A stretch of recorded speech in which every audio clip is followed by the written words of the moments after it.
7 knockouts, 2 submissions, 10 decisions. Is Josh Emmett any good? Josh Emmett is a well-known name in the featherweight division of the UFC and has always put on a show for the fans. Part of me fears he is on his way to becoming a well-respected gatekeeper instead of a title contender. He's an absolute bull in every matchup, a true power merchant, winging overhand rights and left hooks full power non-stop. I mean, what more can you ask for as a fan? Let's take a look at fight style, UFC career, strengths, and weaknesses to come to our verdict. Josh Emmett, a fast twitch Hulk, a tenacious slugger with lighter man's footwork on his side. Josh Emmett brings a hair trigger slugging style into the Octagon. He's been trained by Team Alpha Male and has developed fleet footwork and a coma-inducing overhand right. He's a big guy for featherweight, he cuts a lot of weight, but he's rarely out-physicaled or size-bullied in his matchups. Josh Emmett's best performance would have to be the Bryce Mitchell fight. I think that's an obvious one, and I'd say his most fun performance would be against Shane Burgos.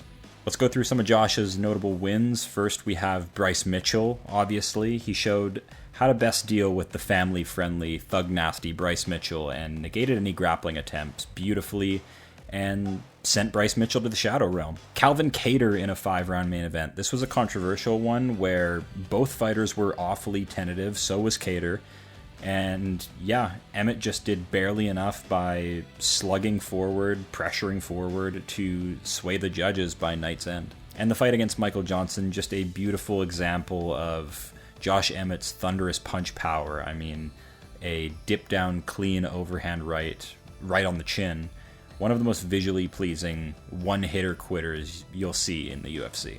Some losses, Ilia Topuria. I mean, in hindsight, a stunning effort by Emmett, even though his boxing was exposed massively by Ilia here. Yair Rodriguez. Josh Emmett's game is simple, and he likes a simple opponent.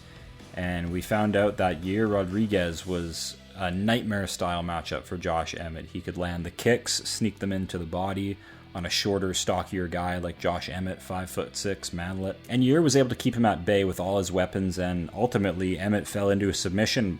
Jeremy Stephens, this is a sad one. This one was back in 2018, a brutal TKO loss for Jeremy Stephens where he was illegally kneed and suffered career-changing facial injuries. This one doesn't get brought up enough, and it must have really lit a fire under Josh because we saw his career skyrocket afterwards. Striking accuracy is 36%. This is why you'll hear me refer to Josh as a slugger. His boxing just isn't the most precise. Significant strikes landed per minute is 4.04.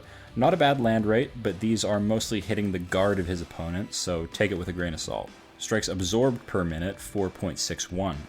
In the early portions of his fights, Josh Emmett is the freshest he will ever be, and his footwork keeps him safe, but the longer the fight goes on, he gets hit more and more easily. Takedown average, 0.91. This is good. Submission average, 0.08. This is non-existent. Takedown accuracy, 38%. Emmett mainly wants to strike, so if you're seeing him wrestle, something has probably gone wrong or he just needs rest. Strike defense, 61%. As we know, take this with a grain of salt, Emmett's guard just isn't the best and the shots do sneak through on him all the time. Takedown defense, 47%. Not bad. Knockdown average, 0.99. We'll call it 1. Very dangerous. I like this stat. Average fight time, 12:56. This is normal for featherweight. And here's how Josh Emmett is most likely to win a fight. Typically by decision, with a heavy emphasis on the KO as well. Submissions have proven to be possible. Strengths are punch power, durability, speed in rounds 1 and 2, and footwork. Weaknesses are right hand reliant, only great in rounds 1 and 2, predictable, and old. So how good is Josh Emmett? He comes from a gym mainly of bantamweight and featherweights who have instilled great footwork and blitzes into his game. He's a capable wrestler, at least defensively anyway, who packs thunderous one-hit KO power and has demonstrated that a number of times. But I can't stress enough, he is not a good boxer. He doesn't operate behind an effective jab, and leg kicks from him don't get a ton of respect either. He slows down after about 10 minutes against a capable opponent. And with a short stature and average reach, he's just a bit too predictable for me. But with all that being said, Josh Emmett will always be my favorite featherweight unk. He'll be fighting Lerone Murphy this weekend at UFC Vegas 105, a 15-0 undefeated kickboxer on the come-up. Will he continue to climb, or will Josh Emmett display veteranship and be the first loss on his record? For more analysis on your favorite fighters, drop me a comment and I will do my best to get to them. As always, take care, subscribe, and remember, MMA makes no fucking sense.